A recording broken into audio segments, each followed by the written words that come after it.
The proud horse handler. When Yuanzi served as the prime minister of the state of Qi, he once passed by the house of a horse handler. One day, the horse handler's wife peeked through a crack in the door and saw her husband sitting proudly on his carriage, looking very imposing. When the horse handler returned home, he found his wife angry and demanding to return to her parents' home. Confused, he asked, "Why do you want to go back to your parents' house?"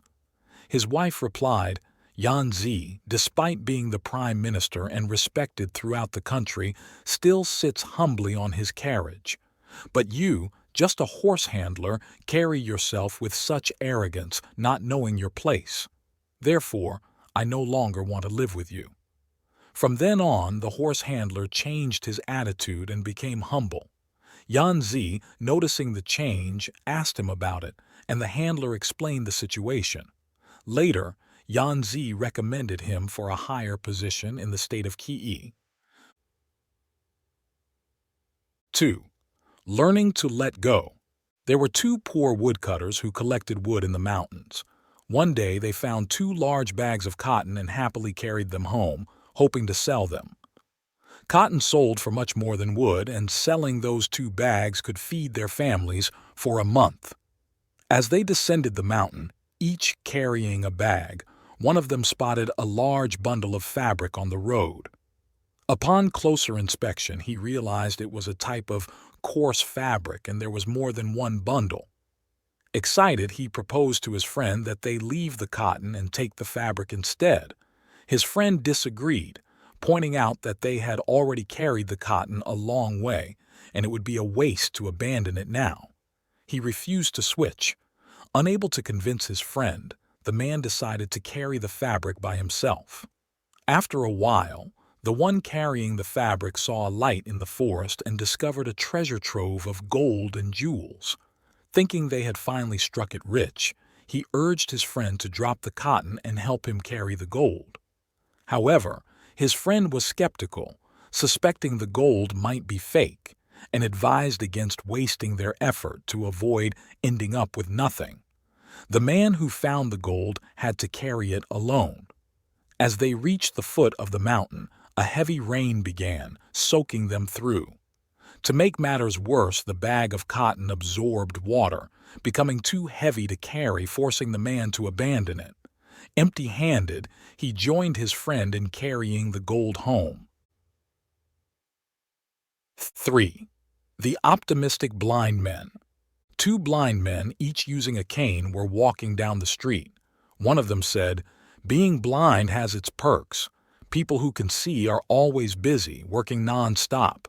Farmers have it even tougher, unlike us who can relax and take it easy." "You're absolutely right. Farmers are really unfortunate," the other blind man agreed. Just then, some farmers walking by overheard them. Pretending to be an important official, one farmer said, "You two, the great official is coming through. Why aren't you making way? Do you want to get hurt?" Then another farmer hit each of the blind men on the head with a stick, pushing them to the side of the road. Afterwards, they quietly moved behind them to eavesdrop on their conversation. One of the blind men said, "In the end, being blind is still the best. If we had seen the official and didn't make way, we would have been beaten and then thrown in jail." The other blind man added, "Exactly, we just got a couple of hits. We're still the luckiest." 4. Don't be too trusting. Once upon a time, there was a nomad who joyfully led his herd of goats to the plains every day to graze. One evening, a thief tried to steal some goats but noticed the nomad was vigilant and stayed awake all night to guard his herd, so the thief had to settle for just talking with him all night without stealing anything. However, the cunning thief came up with a plan. He killed a tiger, skinned it, and placed the skin in the grass, leaving only the tiger's head visible. After setting up his trick, the thief approached the nomad and said, "My friend, you are in luck. The tiger sent me here to ask for a goat for its dinner." Suspicious, the nomad asked, "Where is this tiger?" The thief pointed towards the grass where the head of the tiger was barely visible. Startled, the nomad told the thief, "Friend, take whichever goat you need, I won't stop you." So, the thief took a goat. Seeing the nomad scared by the sight of the tiger, the thief's greed grew, and he started coming back every day claiming the tiger wanted to eat. Gradually, the thief managed to take half of the nomad's goats.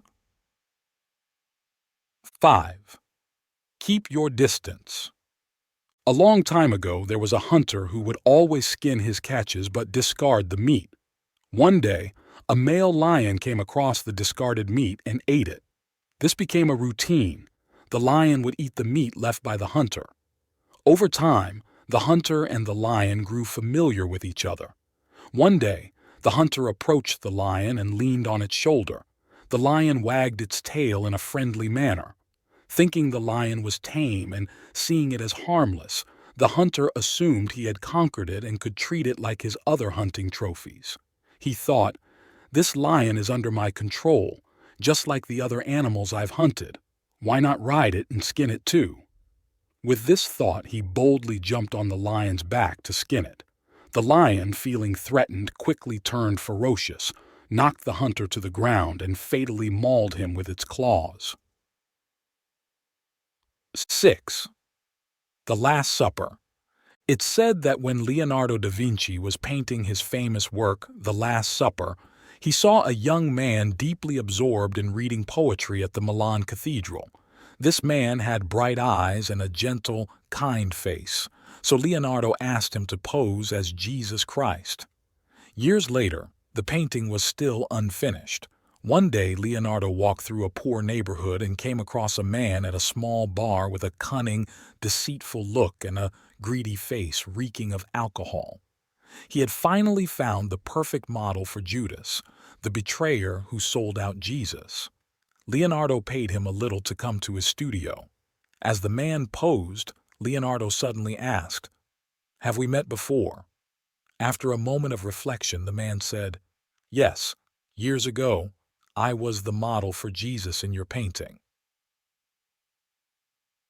7. Vietnamese vehicles. Vietnam originally had no vehicles, and the Vietnamese did not know how to make them.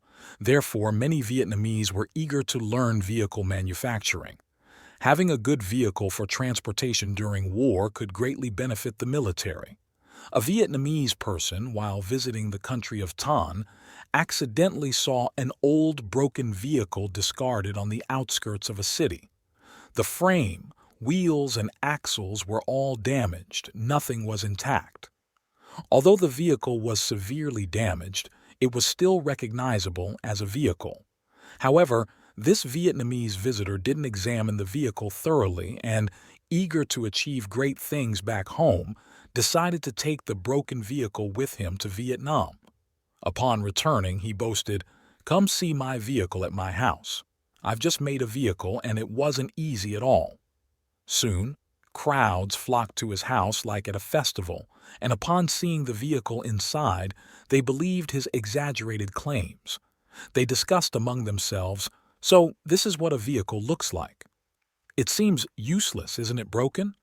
"Yes, I think so too." Inspired by that broken model, the Vietnamese started to make their own vehicles. Later, when the people of Thanh saw the Vietnamese vehicles, they laughed and mocked. "The Vietnamese only make broken vehicles.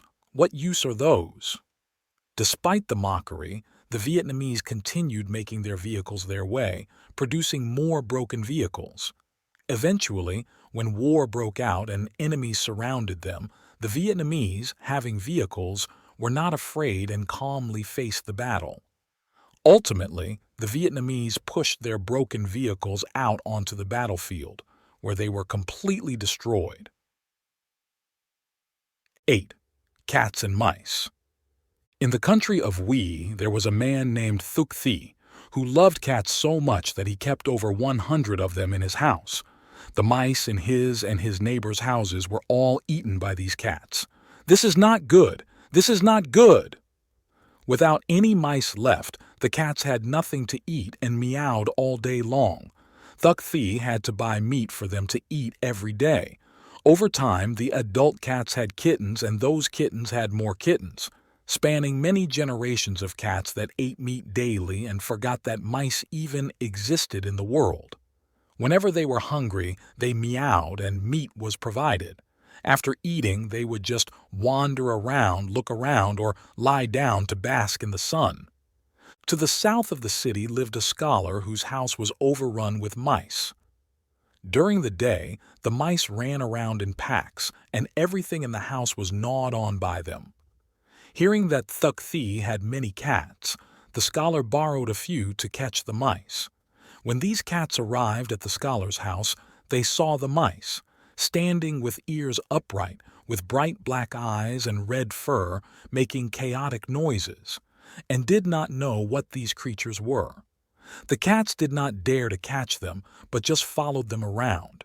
The scholar, very frustrated, threw the cats into the swarm of mice. The cats, terrified, ran around in panic. When the mice realized the cats would not harm them, they banded together and bit the cat's legs. The cats, in pain, let out a cry and scurried away. If you like this video, please comment 1. And if you don't, comment 2.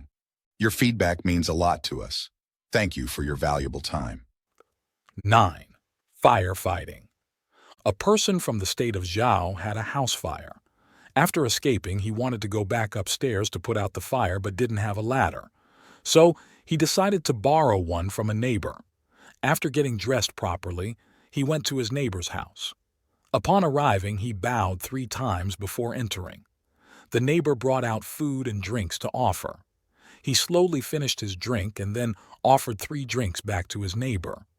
After they finished drinking, the neighbor asked, "What brings you here today?" It was then that he replied, "A great disaster has struck my home. The upper floor caught fire and it's burning fiercely. I need water to fight the fire, but sadly I have no means to reach it. Everyone is just crying and watching it burn. I heard you have a ladder, so I took the liberty of disturbing you. May I borrow it?" Hearing this, the neighbor quickly got up and said, "Why didn't you say so earlier?" They both hurriedly took the ladder to try and save the house, but by the time they got back, the house had already burned down. 10. The most important thing. A king who desired lasting peace in his realm believed that 3 key tasks would ensure the nation's prosperity. First, how to predict the most critical time. Second, how to recognize the most important person. And third, how to carry out the most important task. His advisors suggested mastering timing, organizing schedules, and focusing on educating clergy and scientists, as well as promoting science and enforcing strict laws. During a visit to a hermit for advice on these matters, the king found the hermit tired from digging and helped him.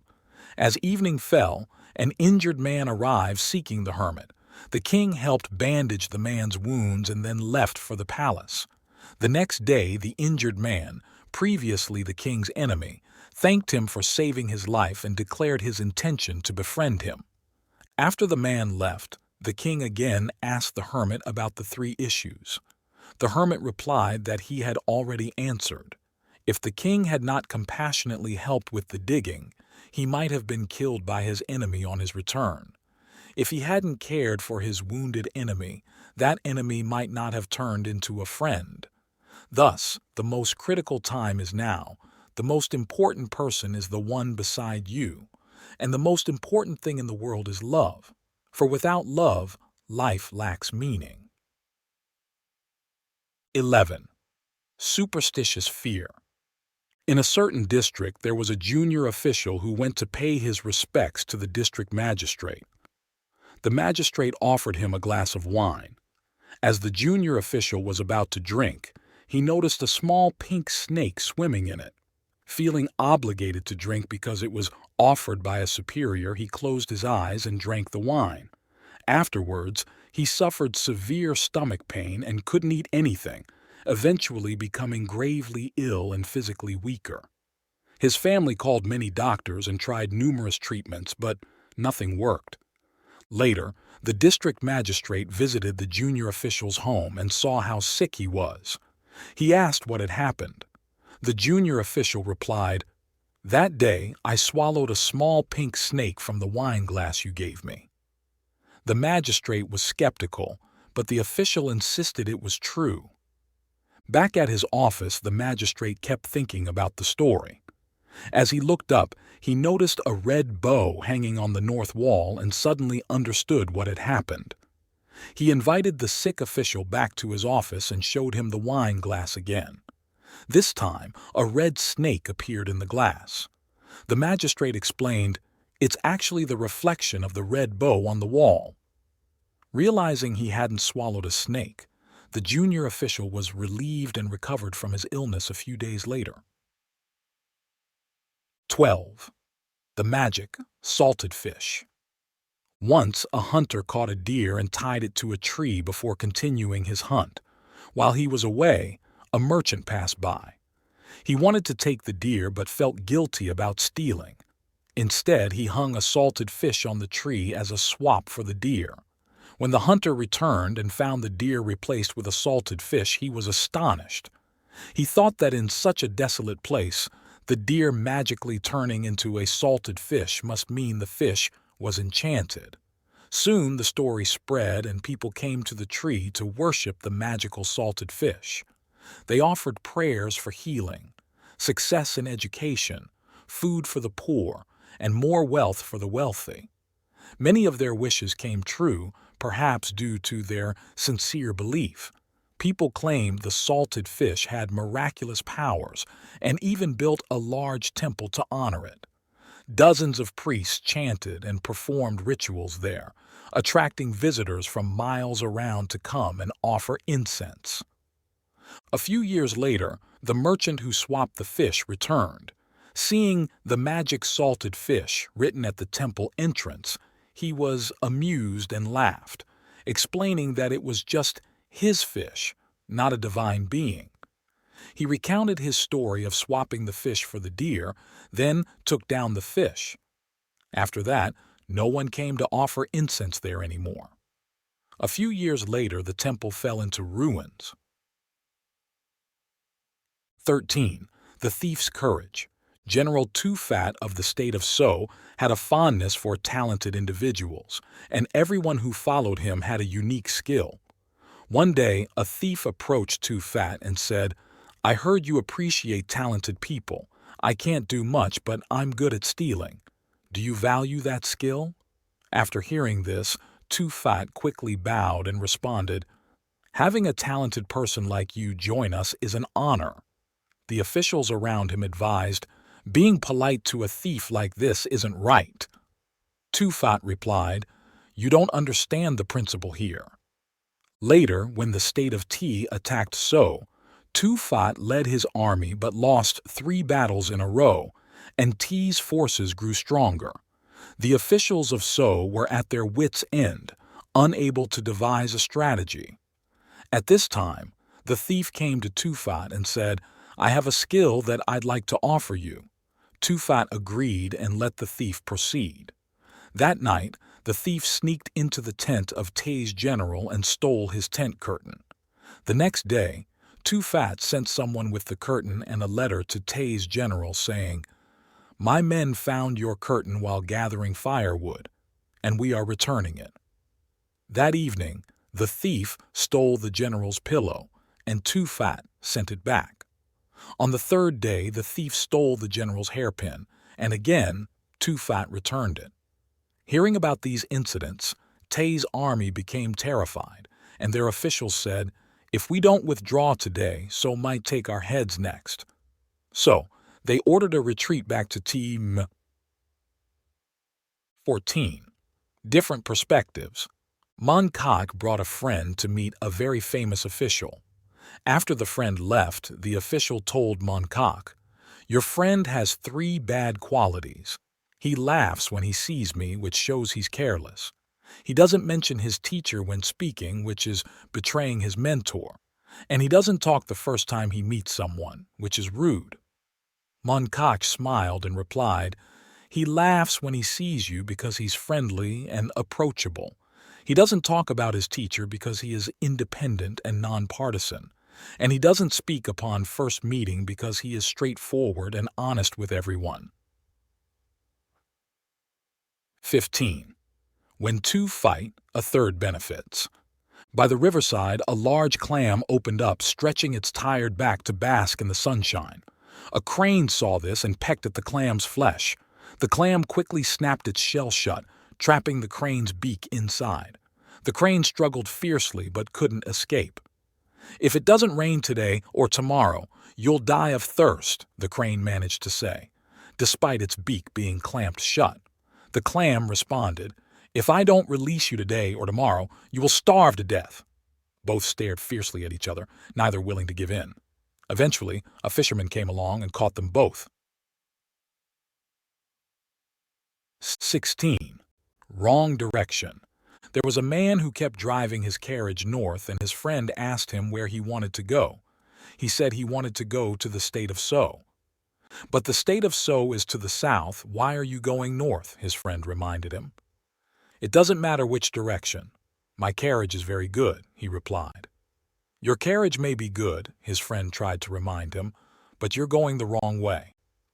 "No worries, I have money," he said. "I know you have money, but you should be heading south," his friend insisted. "North, south, what does it matter with a skilled driver like mine? What's there to worry about?" The driver was indeed very skilled, and with a sharp crack of his whip the carriage sped off, kicking up clouds of dust, and soon disappeared from sight. Shaking his head, the friend commented, "The better his conditions, the further he is from the state of So."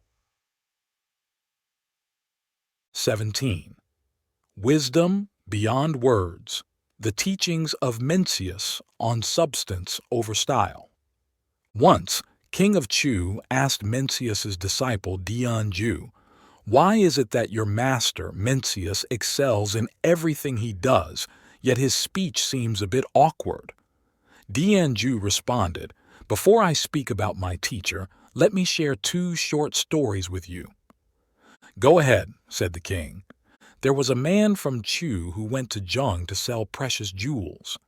He placed them in a beautifully crafted magnolia wood box, scented with fine fragrances and adorned with intricate carvings and jade inlays. However, the people of Zheng only bought the box and not the jewels inside. This is a case of being good at selling the box but not the jewels. Another time, when the Qin ruler married off his daughter to a prince from Jin, he sent 70 beautiful maidservants along with his daughter. Upon their arrival, the prince took a liking to the maidservants instead of his bride, neglecting her. This is like being good at marrying off maidservants, but not at marrying off one's daughter. Today, when comparing speaking skills, a person who only uses flowery language often captures attention only with their words, neglecting the deeper meaning. My teacher's teachings promote the virtues of ancient wisdom and life's morals, aiming to guide people. If his speech were too embellished, people might focus only on the eloquence and miss the underlying principles, much like the cases of the man from Chu and the Qin ruler. Therefore, Mencius avoids excessive ornamentation in his speech. 18. The statue. There was a handsome and noble prince who, unfortunately, had a hunched back. Despite many attempts by numerous doctors to cure him, nothing worked. This made the prince feel very self-conscious, and he never dared to show himself in front of his courtiers. Seeing his son's distress, the king was deeply worried and sought advice from the wisest person in the kingdom. After returning home, the king summoned all the sculptors in the land and commissioned a statue of the prince. However, this statue did not have a hunched back. It stood tall and confident, exuding a dignified air that impressed everyone who saw it. The king placed the statue in front of the prince's residence. When the prince saw it, he was deeply moved, his heart filled with warmth and happiness, and he shed tears of joy. The king approached him and said, "If you practice diligently, you can be just like this." Motivated, the prince began to pay more attention to keeping his back straight. A few months later, people started saying, "The prince's back looks much better than before." Hearing this, the prince grew even more confident and continued to focus on maintaining good posture. Gradually, a miracle occurred. His back straightened, just like the statue. If you find these stories inspiring and they motivate you to take action, please comment 9. If not, comment 0. Your feedback means a lot to us. Thank you for your valuable time. 19. Voluntary cooperation. The first time we landed on the moon, there were actually 2 people involved, Neil Armstrong and Buzz Aldrin. Armstrong's famous quote, "That's one small step for man, one giant leap for mankind," has become a globally renowned saying. During a celebration honoring the successful moon landing of Armstrong and Aldrin, a reporter suddenly asked Buzz Aldrin, "Since Armstrong was the first to step off the spacecraft and thus became the first man on the moon, do you feel any regret?" Everyone turned their attention to the person who asked this question, then back to Buzz Aldrin. Aldrin responded confidently, "Ladies and gentlemen, let's not forget that upon returning to Earth, I was the first to exit the spacecraft." He looked around and then added with a smile, "Therefore, I was the first person to return to our planet from another." The audience applauded him warmly. 20. Others' paths. A person wanted to cross a marsh but found no clear path, so they carefully stepped 1 foot at a time. It was tough. They stumbled and soon got stuck in the mud. Another person, wanting to cross the same marsh, saw the first person's footsteps and thought, "Someone has walked here, so following their steps must be safe." After a few successful steps, they too ended up stuck in the mud. A third person came along, saw the tracks of the first 2, and without hesitation followed them, meeting a similar fate. Then another individual, seeing the path marked by many before, assumed it was a safe route through the marsh. "So many have passed this way. It must be fine," they thought, and proceeded confidently, only to also sink into the mud. Just because a path is well trodden on Earth doesn't mean it's smooth or safe. Following in others' footsteps not only lacks innovation but sometimes leads into traps. 21. The beggar and the dewdrop. One morning, a beggar was walking down the street. He switched a bag of rice from his left hand to his right and was about to brush off the dust on his hand when a large, sparkling dewdrop fell into his palm. The beggar looked at it for a moment, raised his hand to his lips and said to the dewdrop, "Do you know what I'm going to do with you?" "You're going to swallow me," replied the dewdrop. "It seems you are even more pitiful than I am, with your life in someone else's hands." "You are mistaken," the dewdrop responded. "I don't understand what it means to be pitiful. I once watered a large carnation bud, helping it bloom beautifully. Now I am watering another life. This is my greatest joy and fortune, and I have no regrets." Hearing this, the beggar suddenly stopped in his tracks. 22. The eagle and the chickens. There's a Native American tribe that tells a story about a very tall mountain. On the side of this mountain, there was an eagle's nest with 4 large eggs. One day, an earthquake shook the mountain and one of the eagle eggs rolled down the mountain and landed in a chicken coop at the base. A hen decided to take care of the large egg, and eventually, a beautiful baby eagle hatched from it. Sadly, the little eagle was raised and grew up thinking it was a chicken. From its early days, it did everything the real chickens did. It scratched the ground looking for worms and bugs, clucked around, and could only flap its wings to fly just a little off the ground. Eventually, the eagle believed it was just another chicken. Though it loved its family and home, deep down it always longed for something greater. One day, while playing in the yard, the eagle looked up and saw other eagles soaring majestically high up in the sky. It wished, "If only I could fly like those birds." The chickens laughed loudly. You can't fly high like those birds. You're a chicken and chickens don't fly. The eagle kept watching its real family in the sky, dreaming of flying high with them. Every time the eagle shared its dream, the chickens would say it wasn't possible. Eventually, the eagle believed them, stopped dreaming, and continued living as a chicken. In the end, the eagle died, never having explored its true potential or learned to fly, living a life far different from its ancestors who soared through the skies. 23. Fable. A group of fishermen cast their nets and pulled up a jar from the deep sea. Inside the jar there was a piece of paper that read, "Everyone, please come save me. I am here. The Dragon King has imprisoned me on a deserted island, and I'm standing on the shore waiting to be rescued. Please come save me. I am here." The paper was undated. "It's probably too late now. The jar has been floating in the sea for a long time," one fisherman said. "The location is unclear. The ocean is vast. Who knows which direction to search?" another fisherman remarked. "It's never too late, and no place is too far. Every island is right here," the third fisherman said. And so, they felt unbound and thoughtful. Such is often the truth of things. 24. Scholars and their robes. Once, King Lu proudly told Zhuangzi, "Our kingdom of Lu has many wise scholars."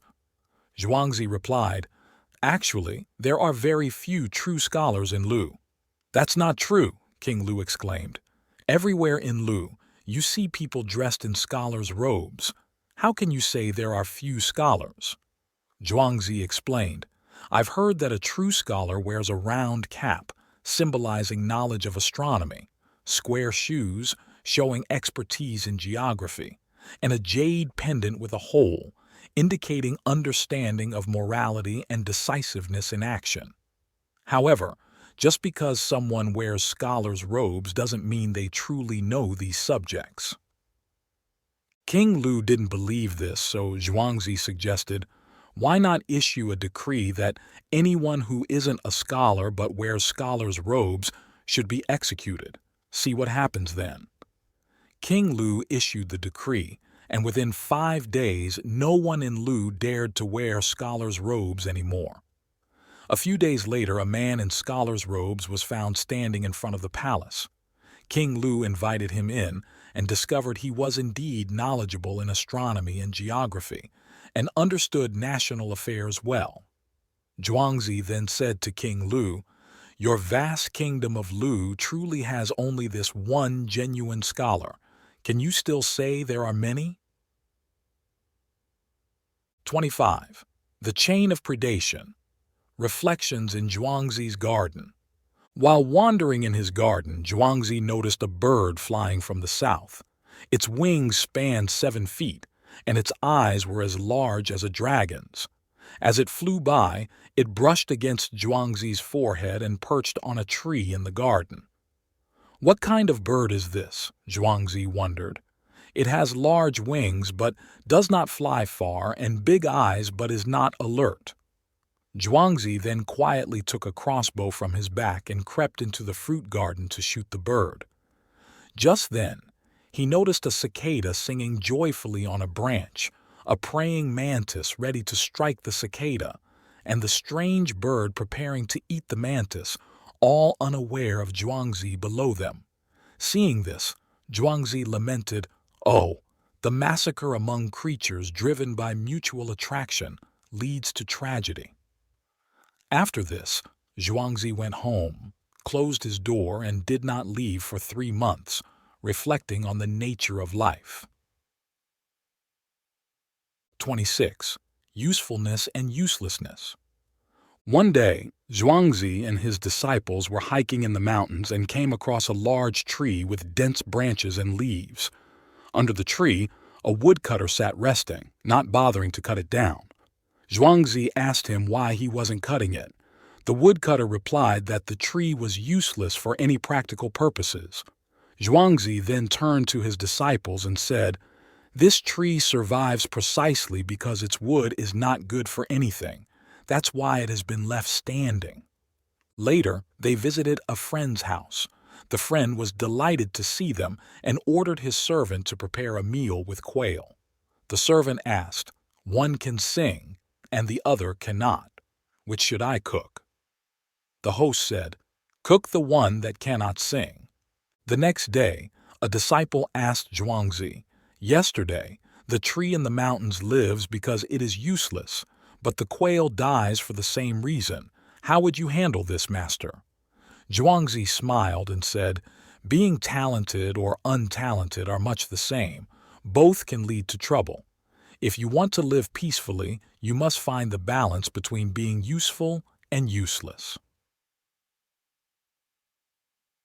27. Cockfighting training.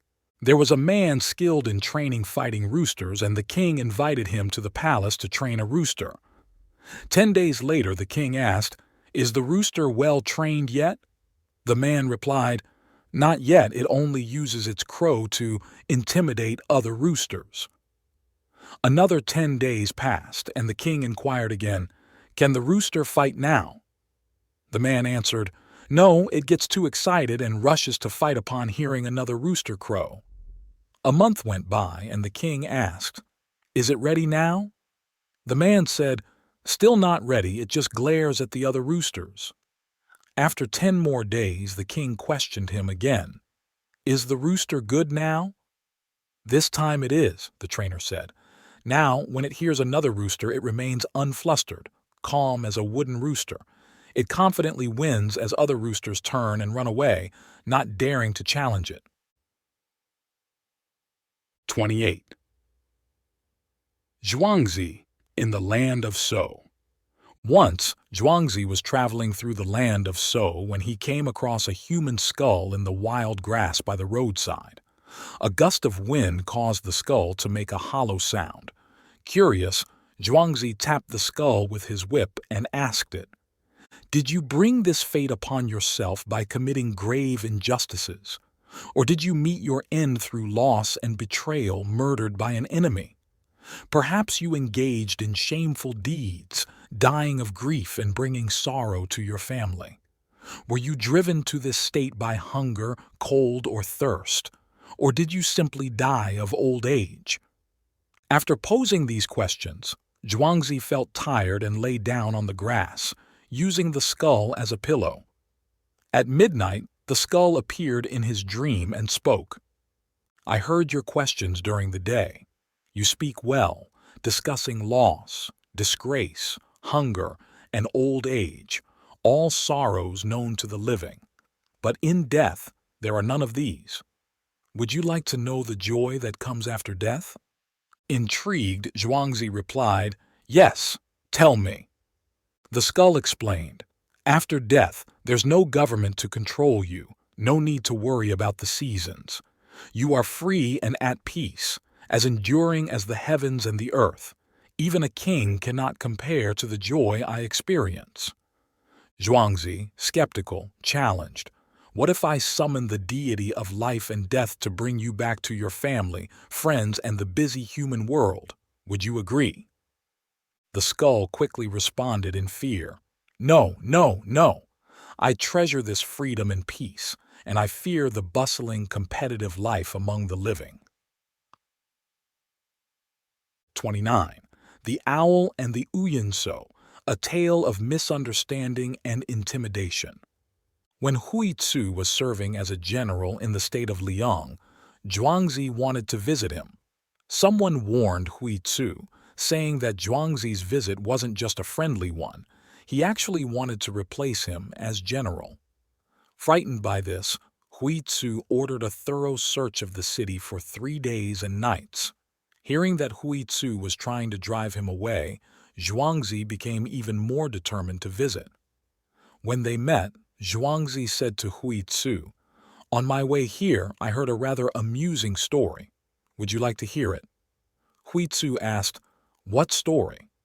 Zhuangzi replied, "In the south, there's a bird called the UYEN, known for its love of peace and quiet. This bird flies from the southern seas to the northern seas. It only rests on the tong tree, and eats only the purest lychee fruits, drinking only from the freshest streams. Meanwhile, there was an owl that was picking at a dead rat. When it saw the UYEN flying by, it looked up and screeched angrily at it, fearful that the UYEN might steal its meal. Are you now using your position as general to scare me in the same way? If you like this video, please comment 1. And if you don't, comment 2. Your feedback means a lot to us. Thank you for your valuable time. 30. Effort. A couple went to the theater to watch a famous play about the time of Jesus' crucifixion. After the play ended, they visited backstage to meet the actor who played Jesus. While talking to the lead actor, they noticed a large wooden cross tucked in the corner of the room, which was used as a prop during the crucifixion scene. The husband said to his wife, "Take a picture of me carrying the cross." He then walked over to the cross and lifted it. To his surprise, the cross was incredibly heavy, much more than he had imagined. Struggling, he moved it only a few steps before he was exhausted and had to put it down, sitting down breathless. He turned to the actor and asked, "I thought it would be hollow and light. Why is the cross so heavy?" The actor replied, "Sir, if the weight of the cross were too light, I wouldn't be able to perform my role convincingly." 31. The shadow. There was a person who found his shadow too bothersome and wanted to get rid of it, but no matter what he did, he couldn't make the shadow leave him. Whether he tried hitting it with a stick or jumping into water, the shadow remained as usual, always tagging along. A scholar noticed him looking downhearted and approached to ask, "What's troubling you so much? There's nothing in this world that can't be solved. Tell me about it. Maybe I can help." The man then shared how he tried to chase away his shadow and how stubborn it was. "What should I do?" he asked sadly. "Oh," the scholar slowly said, "if you no longer need your shadow, just stand under that tree over there."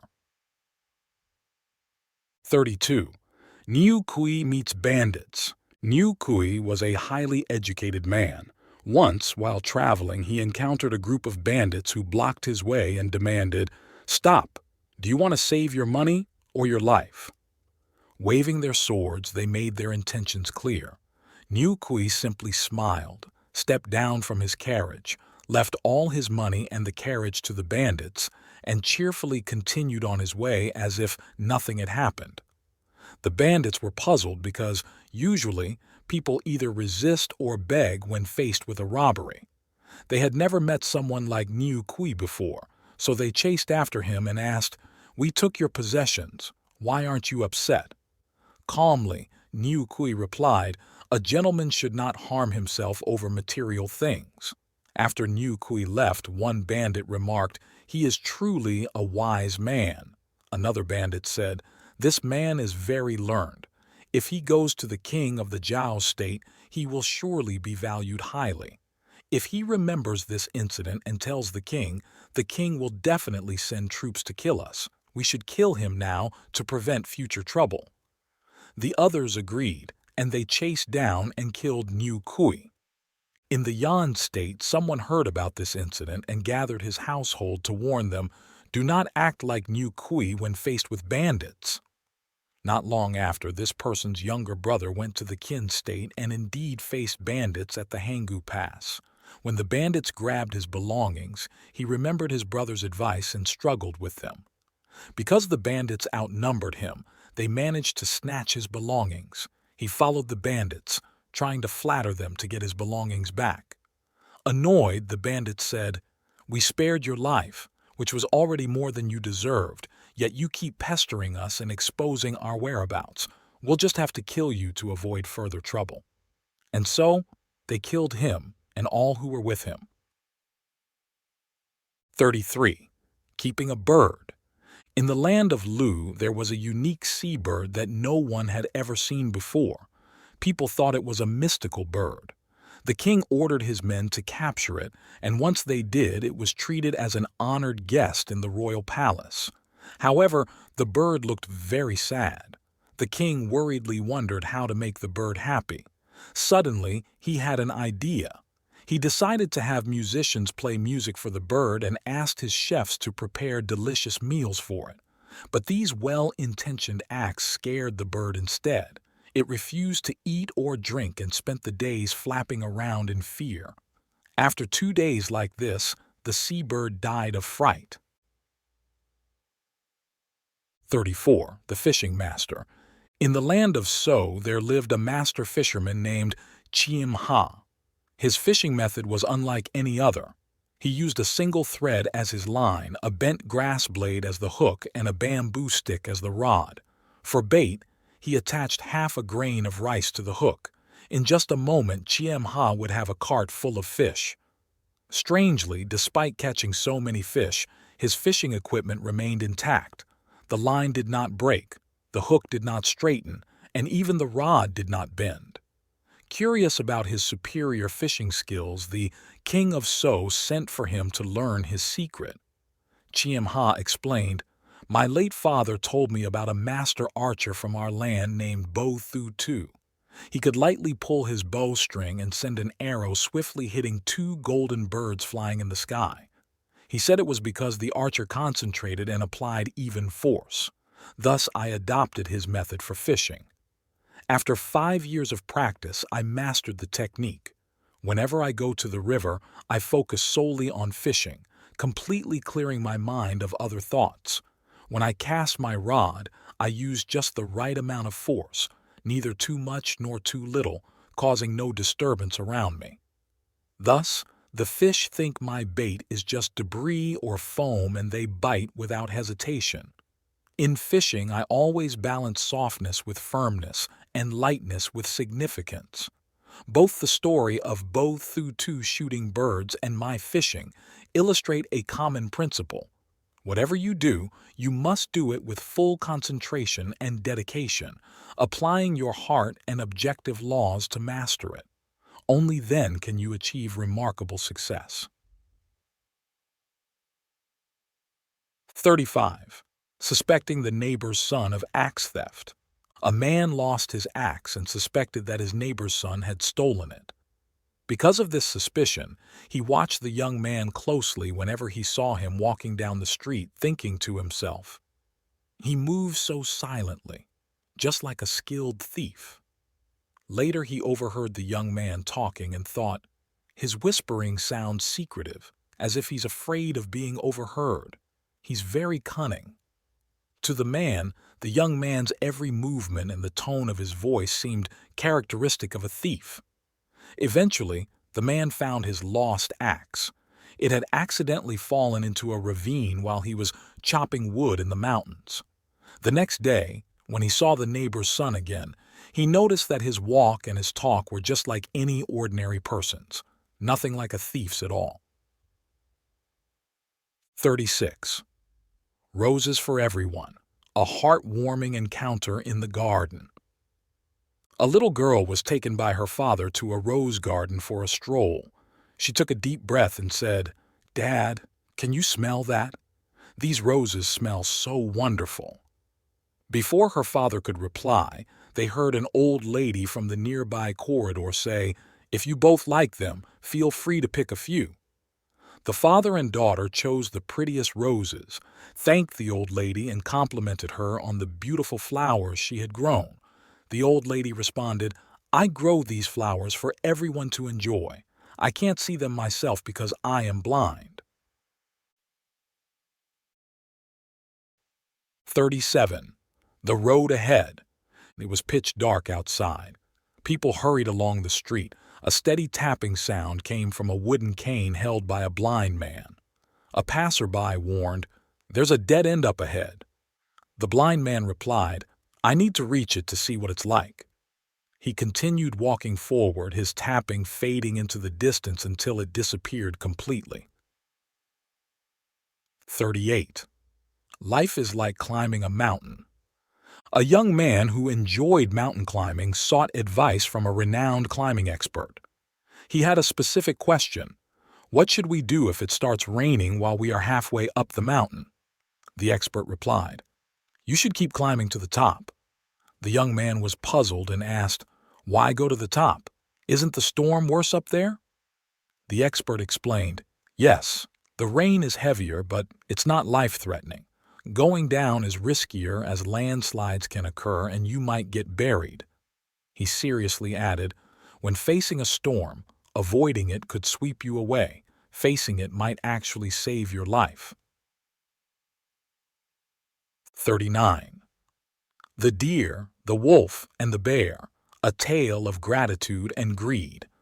One day, a deer was wandering through the forest when it heard a cry for help. It ran towards the sound and found a wolf trapped under a fallen tree. The deer asked, "Hey, wolf, are you okay?" The wolf replied, "Don't just stand there. Use your antlers to lift this tree off me so I can get out." The deer wasn't sure it could, but it tried and finally managed to lift the tree, freeing the wolf.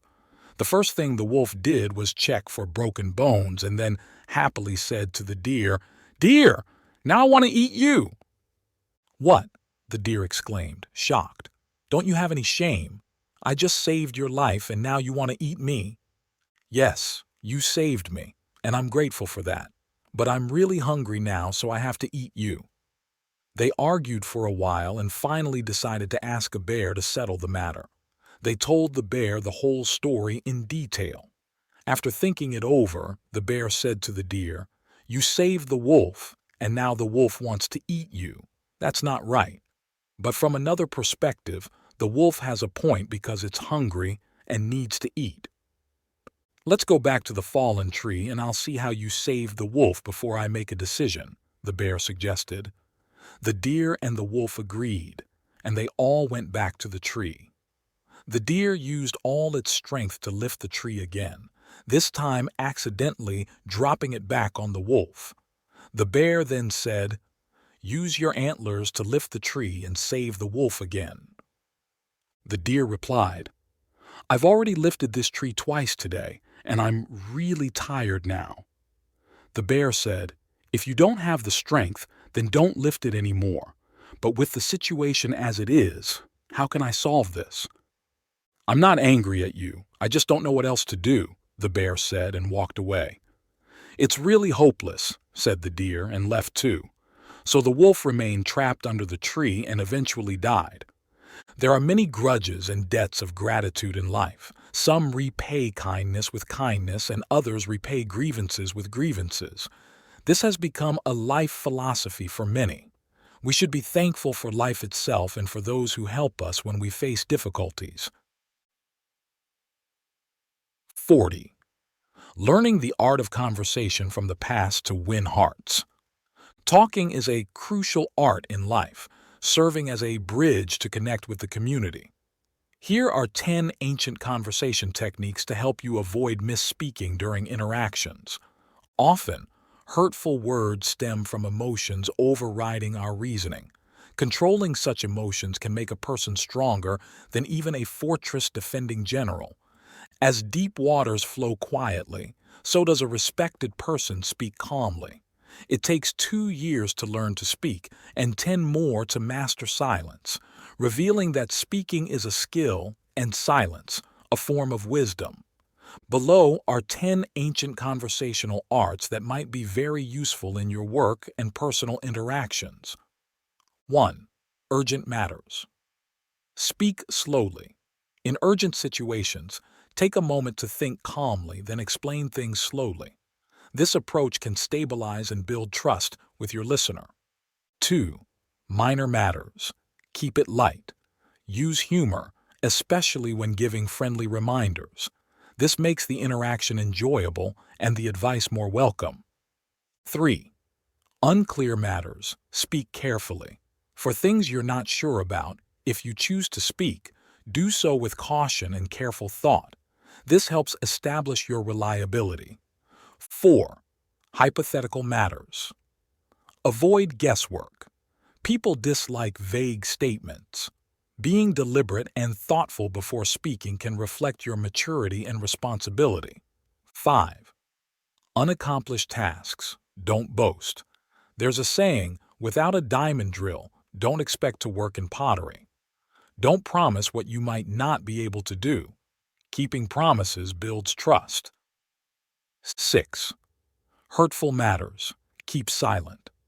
Avoid speaking about things that could hurt others, especially loved ones. This will show your kindness and strengthen family bonds. 7. Painful matters. Be selective. Sharing your pain is natural, but oversharing can burden others, potentially causing them to distance themselves and view you negatively. 8. Others' affairs. Speak with caution. Maintain a respectful distance and avoid discussing others' personal matters, which helps create a sense of safety in your interactions. 9. When others speak of you, listen. Pay attention to what others say about you. This not only leaves a good impression, but also shows that you are empathetic and understanding. 10. Discussing children's issues, be clear. Especially with teenagers who are easily agitated, speak in a calm yet firm manner to clarify issues, which will help you connect better with them, making them see you as a friend. If you find these stories inspiring and they motivate you to take action, please comment 9. If not, comment 0. Your feedback means a lot to us. Thank you for your valuable time. 41. Small acts of kindness, like big acts of evil, often appear indifferent. Everyone has a sense of goodness in their heart. When we see others in distress, we often can't help but want to lend a hand. However, if we perform these good deeds just to soothe our own discomfort and not genuinely improve the situation of others, then this is considered small kindness, insignificant good deeds. Such actions are short-sighted and can sometimes even put the other person into greater danger. There is a story about the death of hundreds of wild geese due to the small kindness of an old man. This man saw 2 wild geese stuck in a pond, and feeling pity, he began feeding them daily. As a result, over the years, the number of wild geese increased as they no longer migrated south to escape the cold. However, when the old man passed away one year, hundreds of wild geese that came expecting food starved to death. When helping others, we should consider the long-term impact and remember the saying, "Give a man a fish and you feed him for a day. Teach a man to fish and you feed him for a lifetime." This is true charity.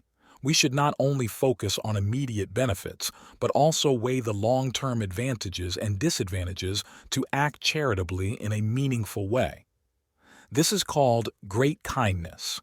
Ancient wisdom often teaches this moral, expressed as, small kindness is like great evil. Great kindness seems indifferent. 42. Small kindness, big harm.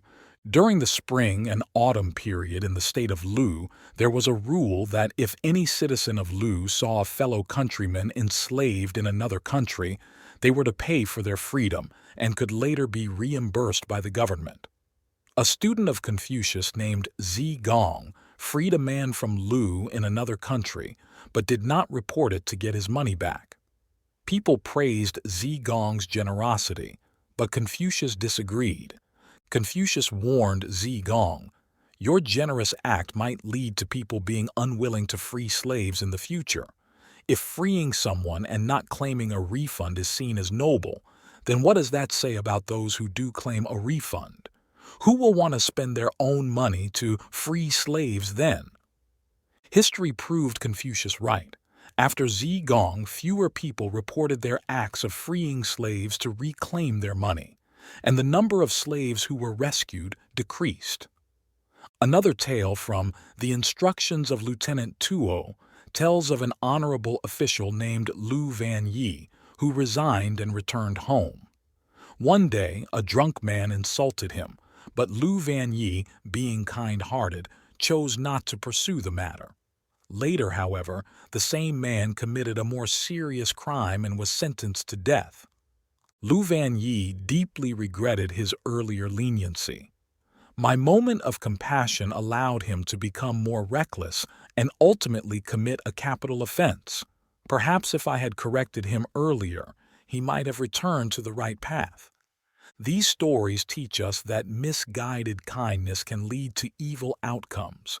Such small acts of kindness done impulsively without thought can end up causing great disasters. For example, some people prefer to release animals into the wild rather than kill them, but if done without considering the ecological impact, it can destroy the local environment and doom other species. When people see disabled children begging on the streets and give them money, these small acts of kindness might temporarily help, but they don't change the children's long-term fate. Worse yet, criminal gangs might exploit this kindness, kidnap children, and force them to beg on the streets.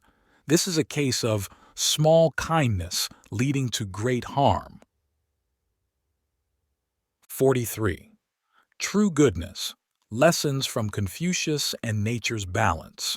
Confucius once had a student named Zi Lu who, while walking near a river one day, saved a farmer from drowning. In gratitude, the farmer gave Zi Lu a cow, a highly valuable gift in their agricultural society. Zi Lu happily walked the cow through the streets, but passers-by whispered among themselves, "It's good he saved a man, but taking the cow looks bad on his character." When Confucius heard about this, he publicly praised Zi Lu. He believed that acknowledging gifts given in thanks for saving lives would encourage more people to help others in future emergencies. True goodness, Confucius taught, must be rational. It should rise above fleeting emotions and sentiments, remaining unaffected by them. In the 1990s, Americans felt pity for 4,000 wild deer in the Kaaba section of the Rocky Mountains, hoping to protect them from wolves. The U.S. president at the time ordered the wolves to be killed. Soon the wolves were gone, and the deer population began to increase.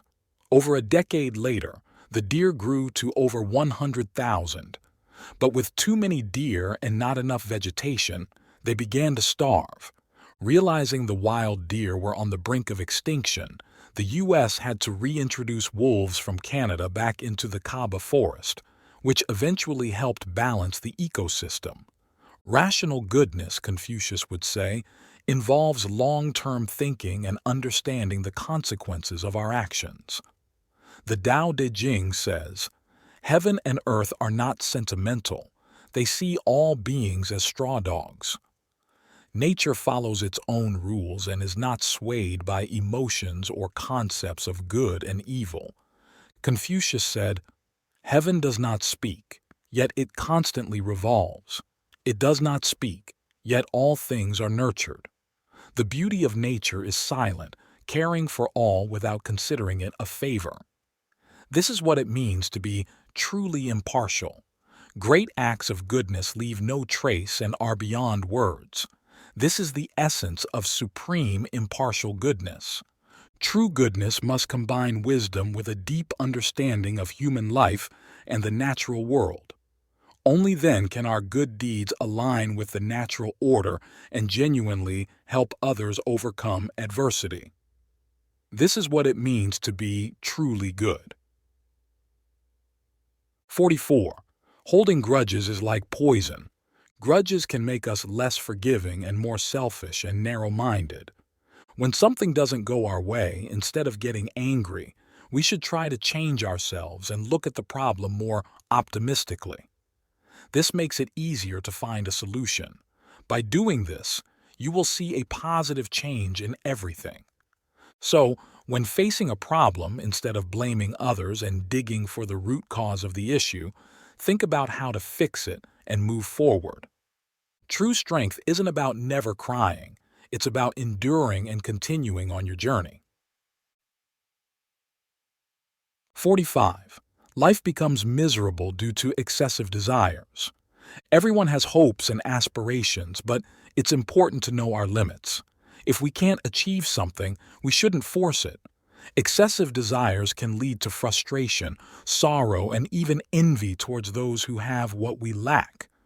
This is the fastest way to self-destruction. There are times in life when we face challenges that seem insurmountable. As the wise say, A step back may broaden your horizons. In stressful situations, it's better to step back rather than stubbornly pushing forward for a bit of satisfaction. Stepping back might reveal a whole new scene, possibly a doorway to overcoming the obstacle that only appears when viewed from a distance. The old saying goes, "There is a blessing in every curse, and a curse in every blessing." Therefore, when facing difficulties, we should look for opportunities in adversity. Sometimes taking the long way around is the wise choice. However, few people truly understand and act on this principle. When in such situations, most just want to push through quickly, but this often leads only to pain and sorrow. Human greed is endless. Hence, we must remain alert and not let greed lead us astray, causing a lifetime of dissatisfaction and unhappiness. Sometimes, after a lifetime of searching, one might suddenly realize that happiness was right there all along, in family, a cozy meal, or simply in a smile. 46. Keep yourself in the best condition. The best condition is to be relaxed, able to handle any situation gently and wisely without rushing. Being in the best condition means your body is filled with feelings of harmony and love, enabling you to see clearly and consider others in your actions without causing them harm. It's best when you can calmly acknowledge your mistakes and act rationally rather than emotionally, putting others first and always striving for high moral values. What often disturbs our peace is a mind that is too easily unsettled. Therefore, maintain a calm spirit amidst the chaos around you, so you are not hurt. If you can do this, then no matter what happens in life, it will be just a gentle breeze. Then, there will be no one to anger or despise, and no annoyances. Our actions will be very rational and correct, and the results will naturally be wonderfully satisfying. 47. The harder you work, the luckier you get. There's an old saying, hard work sharpens the dull blade into a needle, meaning the more persistent you are, the closer you get to success, and the more you stumble, the richer your experience becomes. Wise people always see the best in others, while ordinary people tend to see the worst. That's why talented individuals continually strive to achieve higher goals, whereas ordinary people might rest on their laurels after a victory. Persistent effort is the true compass to success, and it also helps us master our own destiny. 48. Believe in yourself. In life, people will always have different opinions, and no matter what you do, it's hard to please everyone. When you are smart, some might say you are cunning. When you succeed, others might claim you just got lucky. When you are honest, there might be those who call you a hypocrite. It's likely that everyone has experienced this at least once. But remember, we don't live for their judgments or views. These judgments might not be true, but are often motivated by jealousy or envy.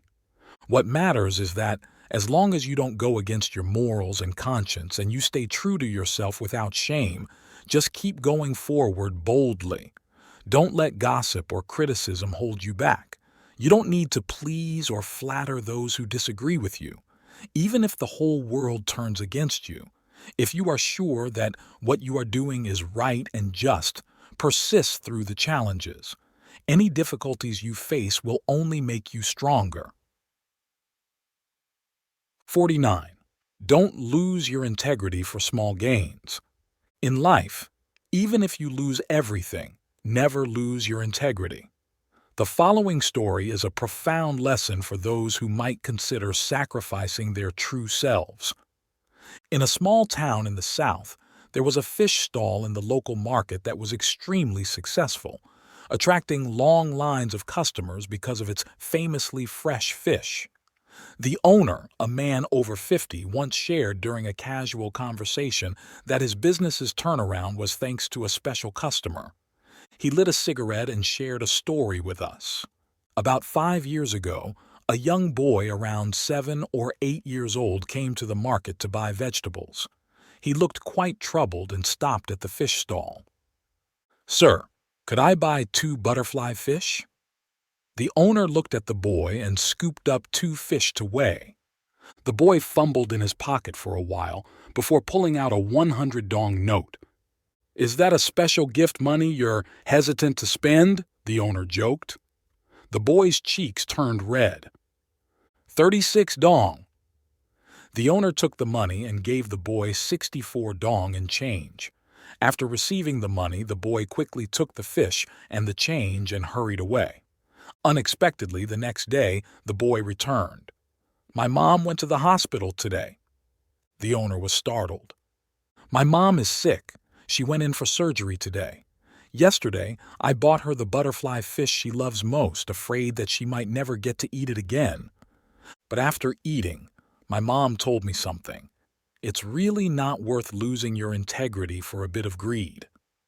The embarrassed boy took out a brand new 100 dong note from his pocket and respectfully handed it to the owner.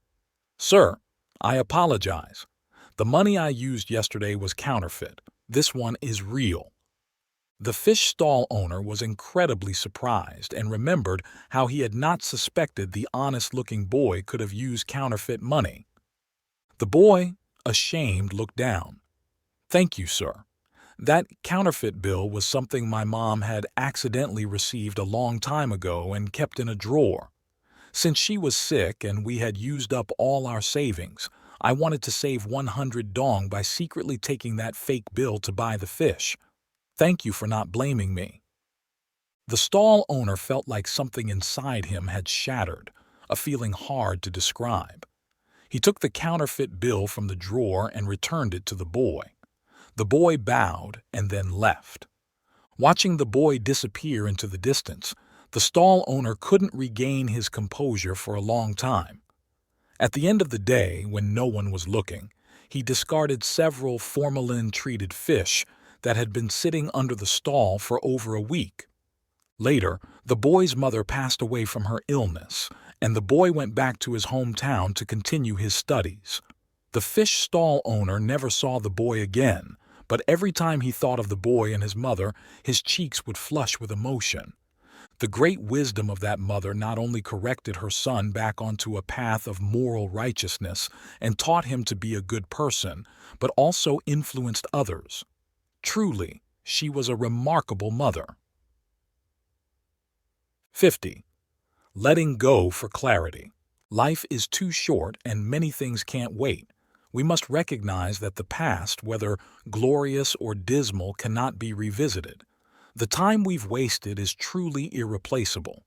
In the years that remain, don't hold grudges or hesitate. Stop dwelling on memories, say goodbye to the past, and believe that everything happens for the best. Learning to let go makes the future lighter and life more colorful. So, what does it mean to let go? Letting go means, for the past, stop reminiscing. For people who have left, stop holding on. For tasks you can't accomplish, stop blaming yourself. For things you can't achieve, stop clinging. Letting go is taking responsibility for oneself, respecting others, and seeing things clearly. It isn't weakness but clarity. It isn't foolishness but understanding. Why live exhausted? Our inner turmoil often stems from too many insignificant worries. Some things make us regretful and helpless.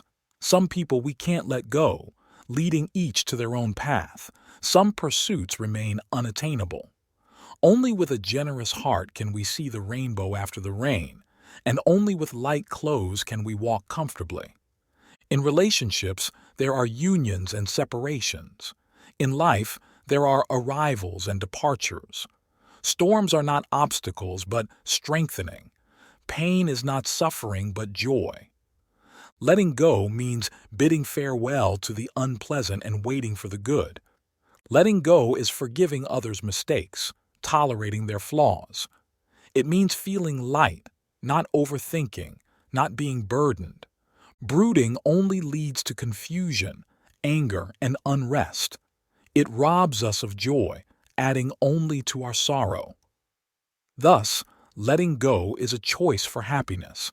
Letting go is a form of forgetting worries and sorrows. It's a courage to bid farewell to painful pasts, not lingering, not resenting, trying to live well in the days left. Letting go means following fate's plan, cherishing what's ours, not fighting over what isn't, accepting what comes and letting go of what leaves. Flow with nature, accept all arrangements. Often, we find there are things and people we can't move towards or away from, and we must learn to let go. Letting go means discarding the unworthy, forgetting the unhappy and the unkind. It involves belittling possessions and lost relationships. Nothing in life can't be let go. By letting go, we can gain anew. If the path is rough, change direction. If thoughts are complicated, change perspective. If associating with the wrong people, find others. Don't linger on issues. Untie the knots to free your mind. Don't let emotions bind you. Free yourself. Time flies like a shadow across a window. Only by letting go of deceit can true sincerity be embraced. Forgetting pain allows retaining beauty. In life, many things can disturb the peace of mind, but only by letting go can we see lightly. Only by seeing lightly can we achieve clarity. Only with clarity can we be content, and only with contentment can we be truly happy. Learning to let go also lessens dissatisfaction. If you can let go, you will not complain. Is letting go beneficial? A person who knows how to let go faces no pressure, maintains positive emotions, and always wears a smile, overcoming pain and shining through the rest of their journey. They find interest in all activities, vibrancy in every action, and joy in every word. A letting go heart is peaceful, and a person who lets go lives in tranquility, not troubled by minor issues or discord, not measuring against petty people, instead spending time on meaningful actions, loving those who deserve it. Live simply, trim the excess, keep a relaxed mind, and always look forward. If you like this video, please comment 1, and if you don't, comment 2. Your feedback means a lot to us. Thank you for your valuable time. 51. The 8 Great Graces, living a life of gratitude and harmony. 1. Gratitude for nature's shelter. Living between the sky and earth, everything from our food and clothes to our homes and transportation is gifted to us by nature. This is why we are able to grow and live comfortably. Ancient people respected nature deeply, believing in a harmony between humans and the environment and the concept of karma. Nowadays, many people may reject these ideas, but ultimately this can lead to disaster. 2. Parents nurturing. Our parents nurture us from the moment we are born, dedicating their time and energy to our upbringing. This nurturing is a lifelong gift we cannot fully repay, so we must always show respect and gratitude to our parents. 3. Teachers' guidance. From our early education, teachers have a profound influence on us, sometimes even shaping our future paths. Therefore, a good teacher's guidance is invaluable, and we must remember and repay this kindness. 4. Benefactors' support. Throughout history, finding a true mentor, like finding a rare and capable steed, has been uncommon. Meeting someone who truly understands and supports us is something to treasure. We should never forget their kindness, especially when we succeed. 5. Wise counsel. At crucial moments in our lives, wise advice can illuminate our path and help us make the right decisions. If we are fortunate to receive such guidance, we should be forever grateful. 6. Help through hard times. Life is unpredictable, filled with swift changes in fortune. If someone helps us through a crisis, whether a stranger or a friend, we should never forget their kindness. 7. Spousal support. In marriage, just like birds that stick together in a storm, Couples should support each other through tough times. Behind every successful person is often a supportive partner. We must not forget to nurture our relationships, especially during hard times. 8. Sibling bonds. Sibling relationships are naturally close, as siblings share the same blood and upbringing. Despite inevitable conflicts, the deep bond should encourage mutual support more than anything else. In a complex world, it's easy to be swept away by self-interest, but we must remember our familial ties and not let small gains lead us astray. In conclusion, living with a grateful heart and treating everyone kindly is essential. This approach not only brings peace to our lives but also attracts success and honor without seeking them. 52. When you forget how strong you truly are, remember these things. In the whirlwind of life, we face numerous challenges related to work, relationships, and family. One thing after another seems to knock us down, sometimes making us feel discouraged, let down, and forgetting our own strength. At those times, the following famous quotes might give you the motivation to overcome those negative feelings. Everyone feels discouraged and let down at some point in their lives. You might feel like a failure, your mood might decline, and you feel insignificant. If you're someone like me, you might spend all your time feeling ashamed, guilty, and hopeless. Going through these emotions is indeed very uncomfortable. Although I'm a person who thinks logically and ponders a lot about spiritual concepts, like how to overcome tough challenges and the belief that everything happens for a reason, I find it hard to apply this knowledge and understanding to my own life. It seems like something is seriously wrong with me, distracting my mind and stopping my progress. Then, I start comparing myself to others around me and feel they could do things much better than I could. I end up feeling like a victim of everything, getting stuck in chaos and truly falling apart. However, over the years, I've gathered a few articles and shared experiences that have helped me through these tough times. A simple reminder of how truly strong we are has deeply moved me. Sometimes, a simple reminder of our real strength can push things towards a brighter future. I hope if you're going through a tough time, you can find some encouragement in these quotes. And remember, if you're going through hell, keep going. 1. I wish when you feel lonely or unclear, I could show you the amazing light of your own being. 2. Inside you is the light of 1,000 suns. 3. A beautiful day begins with a positive thought. When you wake up, take a moment to be thankful for being alive and healthy. When you approach life as if it's a gift, I assure you that you will feel fortunate. 4. You are too hard on yourself. Take a moment to sit back and reflect on your life. Failure might discourage you and sadness might weigh you down, but suffering makes you stronger. Despite it all, you are growing. Be proud of that. 5. There's no reason to doubt yourself. If you know what your goals are, you will always be able to move forward. If you feel lost for a moment, it's really just a time when you realize there's something to learn and you haven't left the race at all. You are simply expanding your track. 6.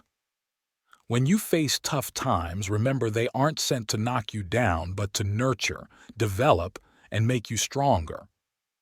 7. Change can be scary, but you know what's scarier? Letting fear stop you from growing, evolving, and progressing. 8. We are travelers on a cosmic journey. Life is eternal. We stop for a moment to encounter each other, meet, love, and share this precious moment. It's a brief interlude in eternity. 9. Tear off the mask. Your face is glorious. 10. You can't start the next chapter of your life if you keep rereading the last one. 11. We are all made of stars. 12. Don't worry, don't be afraid, it's just a ride. 13. There are only 2 ways to live your life. One is as though nothing is a miracle. The other is as though everything is a miracle. 14. We would never see the stars if it weren't for the night. 15. Don't feel lonely. The entire universe is inside you. 16. Much of the pain we are dealing with are just thoughts. 17. Never compare your journey to anyone else's. Your journey is your journey, not a race. 18. You were given this life because you are strong enough to live it. 19. Life gives you the most useful experiences to expand your understanding. How can you know which experiences you need? Because these are the experiences you are having at this moment. 20. Being content with the good things you have is the foundation for abundance. 21. The moment that settles in the heart, this extraordinary thing called love, and you can feel its depth, delight, and ecstasy, and you discover the world has changed. 22. Don't ask what the world needs. Ask what makes you come alive and go do that, because what the world needs is more people who have come alive. 23. You've criticized yourself for years, and it hasn't worked. Try approving of yourself and see what happens. 24. You won't know what you're capable of until you fall. It teaches you how to rise and be stronger than ever. 25. The pain you're experiencing cannot compare to the joy that is coming. 26. Every difficulty in your life has shaped you into the person you are today. Be grateful for those hard times. They've only made you stronger. 53. Sometimes it's actually happier to be a little naive. Being too smart can just wear you out. Sometimes it's actually happier to be a little naive. Being too smart can just wear you out.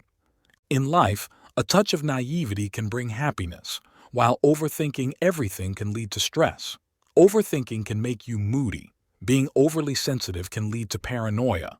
And worrying too much about gains and losses can be draining. Being a bit foolish can help you deal with things more calmly. There's a saying, the fool has their own kind of fortune. Being naive doesn't mean you're unintelligent or slow. It's more about having a relaxed understanding of life. When opportunities come, seize them and do your best. For the things you can't achieve, just smile and let them go. If some relationships are out of reach, it's okay to gently let go. Such naive people tend to be more generous-hearted, easily satisfied, and generally happier. Being a little foolish can make life more carefree.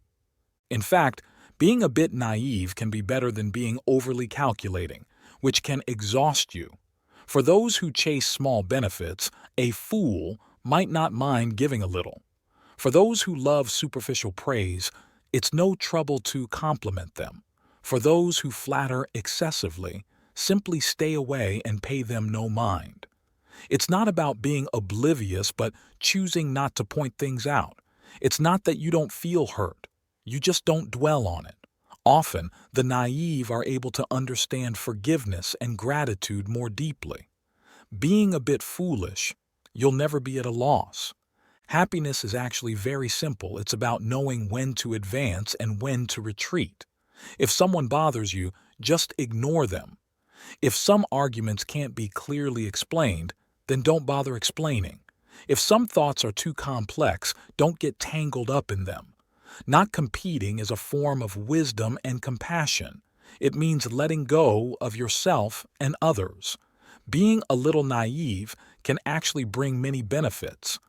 Don't ask too much from your relatives. Then family life will be more harmonious. Don't argue too much with your partner. Then your relationship will be longer and happier. Don't keep score with friends. Then your friendships will be stronger.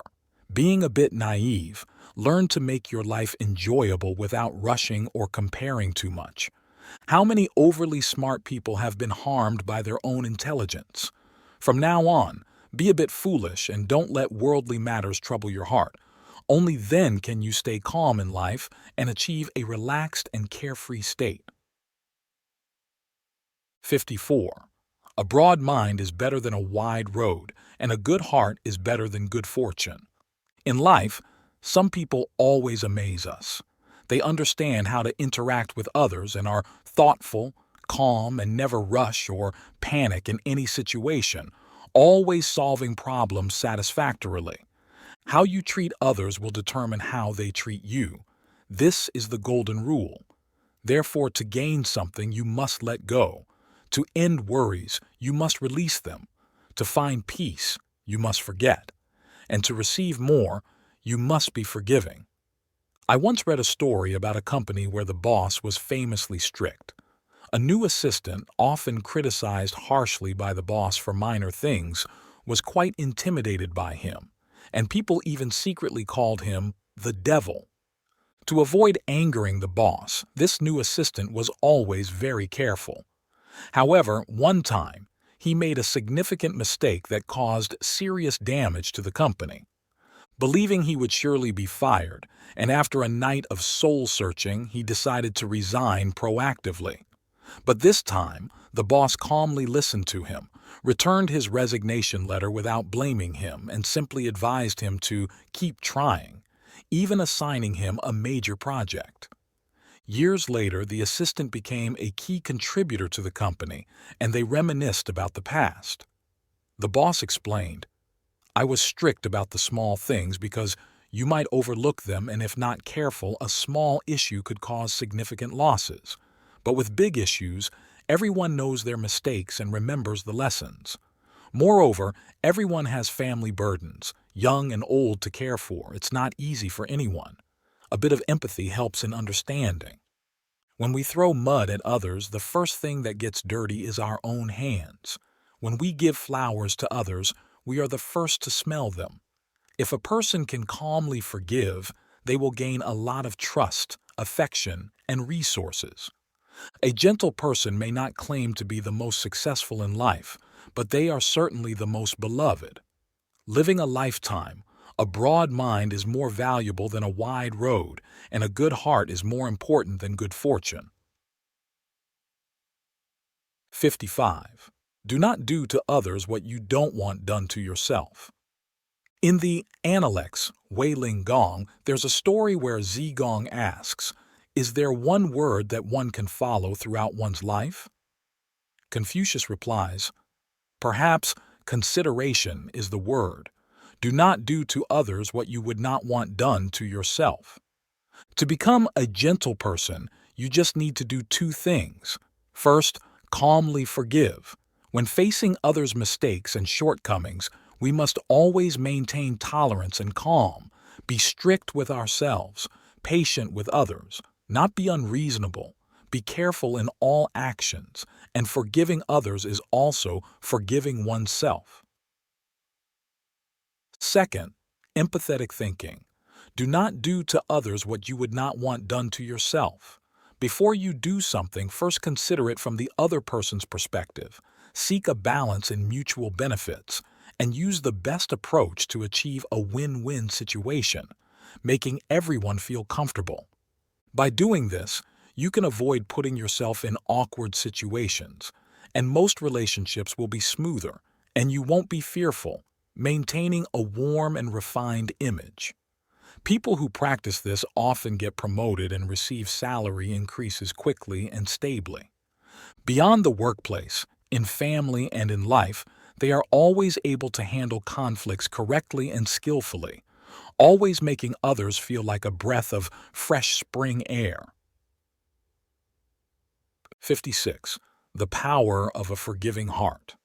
There's a saying, "With a heart 1 inch wide, the road expands by a yard." If you are forgiving and can pardon things that seem unforgivable, you'll also avoid much inner turmoil. A truly cultivated person can use compassion and tolerance to uplift others, and in doing so, they uplift themselves.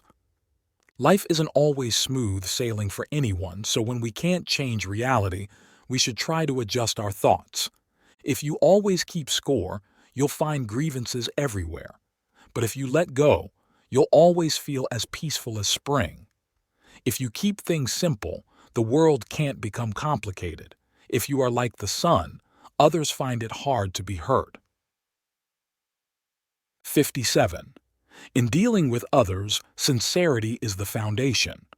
Confucius introduced the concept of ren, which not only became a political ideal in society, but also a moral and ethical principle.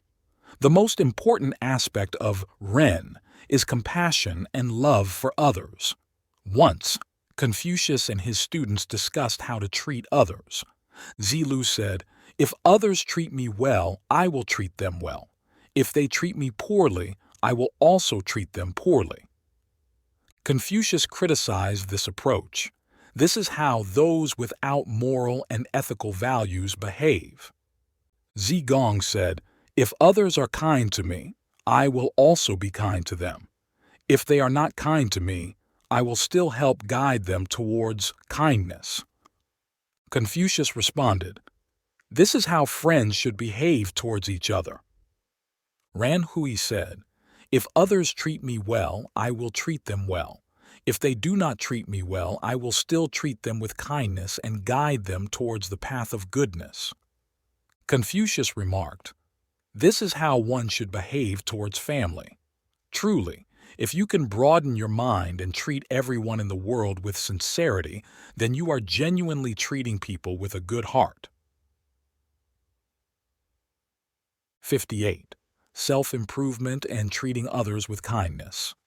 A student named Nan approached his teacher Confucius and asked, "Sir, I want to treat everyone with kindness. How can I achieve this?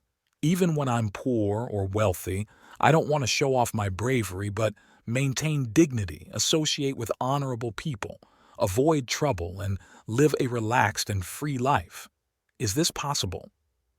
Confucius replied, "In dealing with others, the first rule is to cultivate oneself constantly and elevate your thinking. What you desire is excellent. Whether poor or wealthy, you understand to be content without chasing material desires. Whether lowly or noble, always be humble and respectful. Without needing to showcase your courage but maintaining dignity, you can treat everyone with respect without fault. If you associate with people of high aspirations and avoid life's troubles, carefully choose your friends and your actions. This is indeed a great ambition." 59. Political ethics, assisting the monarch with righteous conduct. Once, Ti Kao Ting visited Confucius and expressed, "I've traveled over distant mountains, enduring hardships and wearing a straw raincoat, bringing gifts to seek your guidance. Please accept my sincere respect and teach me how to support our king in governing the nation." Confucius replied, "Always uphold true moral principles, even if it offends the monarch.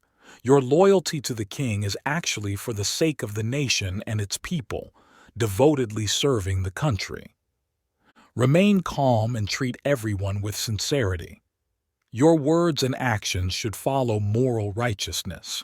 Promote virtuous individuals when you find them, and distance deceitful advisors from the king. Eliminate all improper thoughts, sincerely adhere to rituals and propriety. Be cautious and wise in every word and deed. Continuously improve yourself and guide others towards goodness. With such conduct, even if you are thousands of miles from the king, you will be as close as brothers. Merely talking without acting or acting carelessly without following propriety, even if you are by the king's side, you likely won't achieve anything meaningful." Confucius also emphasized that when interacting with others, start from a moral standpoint. Treating people well is not the end goal but a means to elevate oneself.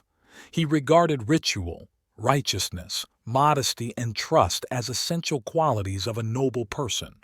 A noble can introspect to understand benevolence, use it to foster modesty, and treat others with tolerance and righteousness. Regardless of the era, use high moral standards as your guide in dealing with others, maintaining a pure heart to positively influence and value life. Wealth should not cloud your judgment, virtue should not be altered by poverty, and your will should not be subdued by power. This is the conduct of a truly noble and righteous person. From the ethical concept of humaneness, Confucius advised people to treat others with a genuine and tolerant heart. This has nurtured virtues like honesty, patience, generosity, and a good heart in dealing with others. It has also had a wide impact on other nations in the region and continues to have a deeply meaningful educational significance today.